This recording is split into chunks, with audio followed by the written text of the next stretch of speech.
अस्सलाम वालेकुम। आज का जो मेरा टॉपिक है हम डिस्कस करने जा रहे हैं, it's about the Arrhenius equation. Arrhenius equation Arrhenius equation क्या है? ये अर्हीनियस एक साइंटिस्ट था, उसने एक इक्वेशन दी थी।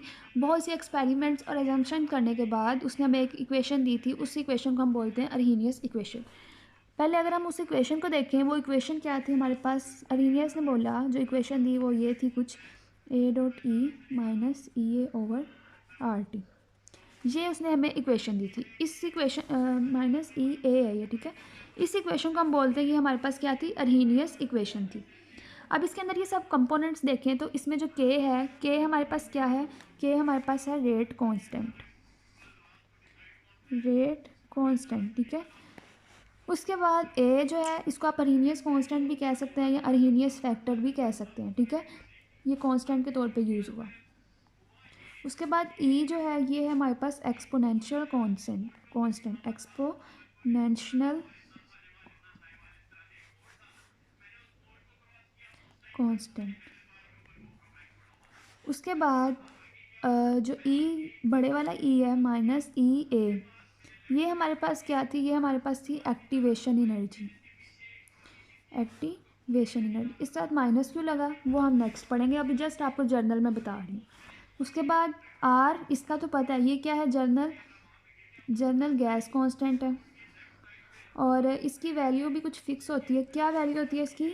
इसकी वैल्यू होती है 8.34 जाउल पर मोल, ठीक है। ये इसकी वैल्यू होती है। नेक्स्ट उसके बाद आता है हमारे पास टी। टी जो है वो हमारे पास क्या है? टेम्परेचर। ये थी अर्हीनियस की इक्वेशन मेन।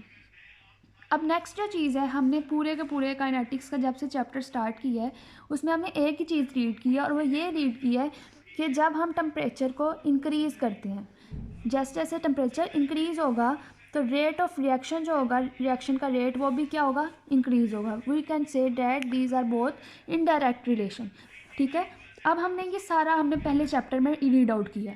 अर्हीनियस ने भी सिर्फ और सिर्फ टेम्परेचर को लेके चला था, उसने कंसनट्रेशन वगैरह की बात, किसी भी चीज़ की बात नहीं की। अगर बात की है तो सिर्फ और सिर्फ टेम्परेचर को उसने की है। अब हमें कैसे पता चलेगा कि टेम्परेचर इंक्रीज़ करने से रेट ऑफ रिएक्शन भी इंक्रीज़ होगा?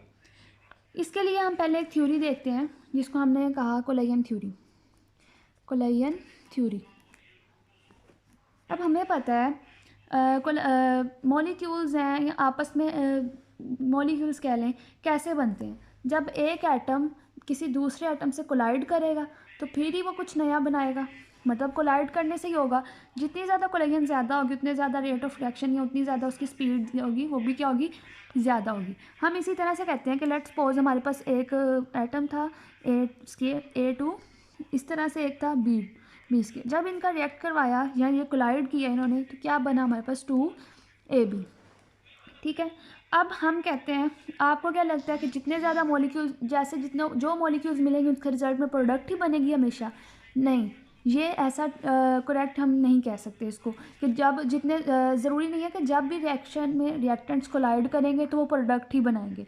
It's wrong statement. हमने क्या कहा कि नॉट आल द कोलिजन, जितनी भी कोलिजन हो रही है बिटवीन रिएक्टेंट्स में जितनी भी कोलिजन हो रही है, इट्स नॉट इफेक्टिव।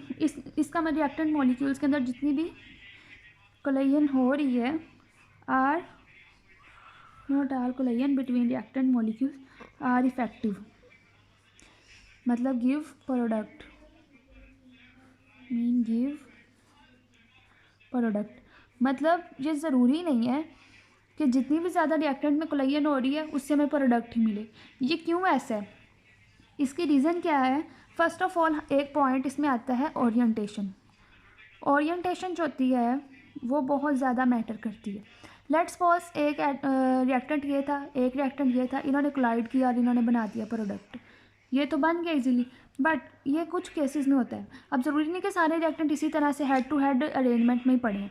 बाज़ औक़ात क्या होता है, लेट्स सपोज मैं कहती हूँ एक रिएक्टेंट ये था, एक ये था, इसी तरह से दो ये थे। इन्होंने तो आपस में फौरी तौर पे कह लें कोलाइड कर लिया और प्रोडक्ट बना दी। बट जो ये वाला है और ये वाला है, इनके दरमियान में कुछ हर्डल्स आ गई हैं, तो ये कोलेजन नहीं होगी और प्रोडक्ट भी नहीं बनेगा। तो इस तरह से भी आ जाता है। इसके अलावा कुछ देख लें, जैसे कुछ इस तरह से अगर कर लें, ये तो फौरी मिल जाएंगे, बट ये इनके लिए प्रॉब्लम होगी। तो इसलिए अगर हमें कुछ चाहिए, मतलब कि अगर हमें इफ़ेक्टिव कोलेजन चाहिए, फॉर इफ़ेक्टिव कोलेजन के लिए फ़र्स्ट ऑफ ऑल तो जो रिएक्टेंट्स हैं उनको क्या होना चाहिए, हेड टू हेड होना चाहिए।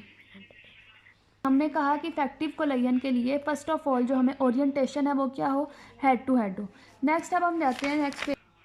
अच्छा, अब अगर हम नेक्स्ट देखें, हम लोग बात कर रहे हैं इफ़ेक्टिव कोलेजन की, कि इफ़ेक्टिव कोलेजन के बाद प्रोडक्ट किससे बनेगी। फर्स्ट स्टेप हमने पढ़ा ओरिएंटेशन जब हेड टू हेड होगी तो इफ़ेक्टिव कोलेजन होगी। सेकंड जो है वो है हमारे पास energy barrier. Second point is energy barrier, ये हमारे पास सेकंड पॉइंट था। अब देखो, लेट्स सपोज हम एक इसमें ग्राफ लेते हैं आपको मैं समझाने के लिए, यहाँ से यहाँ तक, ठीक है। मैं कहती हूँ यहाँ पे रिएक्टेंट्स थे और यहाँ तक प्रोडक्ट बनी, मतलब इसका ग्राफ जो ड्रा किया हमने वो कुछ इस तरह से ड्रा किया, ठीक है। ये हमने इसका ग्राफ बनाया। अब यहाँ पे रिएक्टेंट्स जो थे उनके पास एनर्जी क्या थी, कम थी। उसने रिएक्शन प्रोसीड करने के लिए उसको कुछ ना कुछ एनर्जी चाहिए, मतलब यहाँ तक जाने के लिए उसको एनर्जी चाहिए होगी। उसके बाद वो आहिस्ता आहिस्ता आहिस्ता अपने फ्लो में आएगा और इजीली प्रोडक्ट बन जाएगा। मतलब एनर्जी को एक्टिवेट करने के लिए जो एनर्जी चाहिए उसको हम क्या बोलेंगे, एक्टिवेशन एनर्जी। ये होती है हमारी एक्टिवेशन एनर्जी, जो कि हमें लाजमी चाहिए किसी भी रिएक्शन को स्पीड अप करने के लिए, या कह लें कि रिएक्शन को प्रोसीड करने के लिए। अब हमारे पास ये, जिसके पास जो रिएक्टेंट के पास एनर्जी होगी उसको बोलेंगे ER, मीन रिएक्टेंट एनर्जी। जो प्रोडक्ट पास एनर्जी होगी उसको बोलेंगे EP, मतलब प्रोडक्ट एनर्जी। अब यहाँ से लेके यहाँ तक की जो टोटल एनर्जी है इसको हम बोलते हैं थ्रेशोल्ड एनर्जी, ET, ठीक है। अब रिएक्टेंट के पास तो थोड़ी अमाउंट में एनर्जी है, बट इसको क्या चाहिए, ज़्यादा एनर्जी चाहिए। यहाँ तक पहुँचने के लिए इसको एनर्जी ज़्यादा चाहिए। तो हम लोग क्या करते हैं, मतलब इसके पास कुछ एनर्जी है जो कि ER है और ज़्यादा इसको एनर्जी चाहिए, तो वो साइडों से गेन करेगा। तो हम कहते हैं कि इसको जो एनर्जी चाहिए, हमारे पास जो इसकी एनर्जी आएगी वो क्या होगी, कि एक्टिवेशन एनर्जी चाहिए इसको, मतलब कि एक्टिवेट करने के लिए जो इसको एनर्जी चाहिए वो होगी EA, जो कि इक्वल किसके होगी, कि हम टोटल जो थ्रेशोल्ड एनर्जी, इसको हम थ्रेशोल्ड एनर्जी बोलते हैं। यहाँ तक की एनर्जी में से जो रिएक्टेंट की एनर्जी है उसको माइनस करें, बाकी की जो एनर्जी चाहिएगी वो एक्टिवेशन एनर्जी होगी।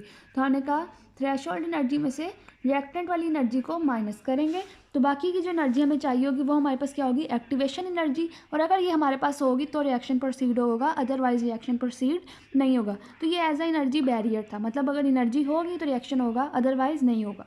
ये हमारे पास सेकेंड पॉइंट आ गया।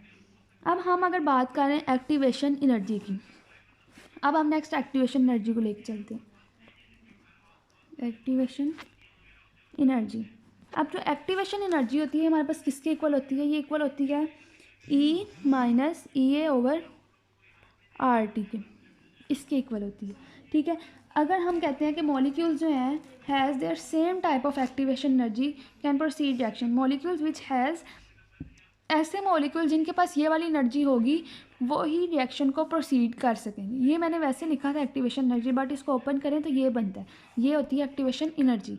तो अगर मॉलिक्यूल्स के पास, रिएक्टेंट के पास ये एनर्जी होगी देन रिएक्शन प्रोसीड होगा, अदरवाइज रिएक्शन नहीं होगा। अब हमें पता है कि जो रेट ऑफ रिएक्शन है, इससे जो रेट ऑफ रिएक्शन है वो डायरेक्टली प्रोपोर्शनल होगा एक्टिवेशन एनर्जी के, मतलब जितनी ज़्यादा एक्टिवेशन एनर्जी होगी रेट ज़्यादा, उतना ज़्यादा फास्ट होगा, मतलब स्पीड रिएक्शन की उतनी ही ज़्यादा फास्ट होगी। अब रेट जो होता है वो कांस्टेंट होता है, हमने इसके लिए K यूज़ किया था, इज़ इक्वल, इसको अगर ओपन करें एक कांस्टेंट लगाते हैं which is equal to A, और साथ में आ जाएगा इसके लिए E minus EA over RT। ये बन गई हमारे पास एक अर्हीनियस इक्वेशन। यहाँ से हमारे पास क्या आ गई, अर्हीनियस इक्वेशन। इस तरह से अर्हीनियस इक्वेशन जो थी वो हमारे पास बनी थी, या उसने निकाली थी, वोट की थी, ठीक है। अब हमें लेट्स सपोज हमें क्वेश्चन आ जाता है कोई, कि अगर आपको क्वेश्चन आता है जो आपको बोर्ड में है जिस तरह से भी, वो ये क्वेश्चन आएगा कि मेथड्स बताएं to find the activation energy, methods to find activation energy, ठीक है। अब वो जो पिछला सारा था वो भी एक्टिवेशन एनर्जी में ही आता है। अगर आपको कोई क्वेश्चन आता है, एक्टिवेशन बतानी क्या होती है, फिर कोलेजन थ्योरी बतानी क्या होती है, इसके अंदर उसकी ओरिएंटेशन डिपेंड करती है, और दूसरी चीज़ और दूसरी चीज़ क्या बतानी है, एनर्जी बैरियर बताना है। उसके बाद हमने एनर्जी बैरियर से हमने एक्टिवेशन एनर्जी को निकाला, एक्टिवेशन एनर्जी का फॉर्मूला लगाया और उसको ये डेरिवेट किया, पुट किया। उसके बाद हमने कहा कि अगर हमें आ जाता है कि मेथड्स बताएं जिसके ज़रिए हम एक्टिवेशन एनर्जी को हम फाइंड आउट कर सकते हैं। अब हमारे पास एक्टिवेशन एनर्जी तो यही वाली है, यही वाली है, इसी को लेके चलना है। हमने कहा हमारे पास अगर आ गया K is equal A dot E minus E A over R T, यही एक्टिवेशन एनर्जी है। हम क्या करते हैं, इसका नेचुरल लॉग लेते हैं, take natural log on both sides. जब हम इसका नेचुरल लॉग लेंगे तो हम लोग को पता है कि लॉग जो होता है वो L N K is equal, ये एल एन हमने ये एल एन जो होता है L N is equal log के ही होता है, ठीक है, ये नेचुरल लॉग होता है। एक और लॉग होता है वो लॉग वो अगर लें तो वो होता है लॉग 10, अगर लें तो वो साथ में उसके आता है 2.303, वो अगर लें तो वो एक ये वाला लॉग है, एक ये वाला। हम लोग अभी इसकी बात कर रहे हैं ये नेचुरल लॉग की। तो एल एन हम यूज़ कर रहे हैं, L N K is equal किसके आ गया, एल एन ए डॉट साथ एल एन ए ब्रैकेट में लिख लेते हैं dot E minus E A over R T. यहाँ तक हो गया। अब हम क्या करते हैं, L N K is equal L N A plus, अब प्लस क्यों आएगा, प्लस हम इसलिए लगा रहे हैं क्योंकि हम लोग प्लस एल एन, क्योंकि ये आपस में मल्टीप्लाई हो रहे हैं और लॉग के अंदर जब अगर आपस में मल्टीप्लाई हो रहे हैं तो वो प्लस के इक्वल लेते हैं, अगर डिवाइड हो रहे हो तो वो हम माइनस लेते होते हैं। तो ये डॉट है मतलब मल्टीप्लाई, तो plus L N E minus E A over R T, ये आ गया, ठीक है। अब हम क्या करते हैं, हम क्या करेंगे, एल एन के इसकी अरेंजमेंट थोड़ी चेंज करेंगे, एल एन ए इस minus E A R T को पहले लिख लो, minus E A R T, और साथ में क्या आ गया हमारे पास, एल एन, ये माइनस जो था ये इधर आ गया, इस वजह से माइनस हो गया, एल एन की पार ई और पार ई, और ये जो होता है एल एन ई की पार ई, ये इज इक्वल होता है 1 के। अगर इसकी जगह 1 लगाइए तो ख़त्म हो गया, पीछे क्या रह गया वो मैं आगे लिखती हूँ। अच्छा, अब जो हमारे पास आया इक्वेशन वही मैं पहले वाली लिख रही हूँ, वो हमारे पास हमने निकाली है, L N K is equal L N A minus E A over R T. वो जो नेक्स्ट आगे था ना एल एन ई, वो 1 के इक्वल था इसलिए वो निकल गया। अब पीछे हमारे पास रह गया ये हमारे पास आ गई एक इक्वेशन, ठीक है, ये हमारे पास इक्वेशन आ गई। और जो एल एन होता है ना, अकेला एल एन, ये लॉग ई के इक्वल भी होता है। आप इसको चाहे ऐसे एल एन लिख लें या तो इसको लॉग ई लिख लें, इस तरह भी लिख सकते हैं, log E A minus E A R T. दोनों ही वेज में आपका ये ठीक होगा, मतलब हम दोनों तरीक़ों से लिख सकते हैं, ठीक है। अब नेक्स्ट जो तरीका है वो हमने इसका क्या करना है, हमने इसका ग्राफ ड्रा करना है। जब हम इसका ग्राफ ड्रा करेंगे हम क्या कहते हैं कि एल एन के, इसी को लिखो, एल एन के माइनस वाली को पहले ले आओ, minus E A over R T is equal किसके साथ में क्या है, प्लस एल एन ए। हमें पता है इक्वेशन वही जो हम पहले से लेते आ रहे हैं, Y is equal M X plus C. अब वाई एक्सिस पे हमने ये लेना है, एक्स एक्सिस पे हमने टाइम लेना है, और जो ई ए आर है ये हमारे पास क्या है, कांस्टेंट है। इसका जब हम ग्राफ ड्रा करेंगे तो वो कुछ इस तरह से हमारे पास आएगा। हमने वाई एक्सिस पे किसको लिया है, एल एन के को, मतलब एल एन के इधर आ गया, और एक्स एक्सिस पे किसको लिया है, 1 इनवर्स टाइम को। और हमें पता है कि नेगेटिव है, मतलब नेगेटिव स्लोप ऊपर से नीचे की तरफ आती है, नीचे की तरफ आ गई। अगर यहाँ पे इसका एंगल बन रहा है तो हम कहते हैं कि थीटा इज इक्वल किसके आ गया, टैन के, और टैन इज इक्वल किसके आ गया, ई ए ओवर आर के, मतलब कांस्टेंट के। यहाँ तक हमारा हो गया, ये जनरल लॉग से हमने जो सोल्व आउट किया।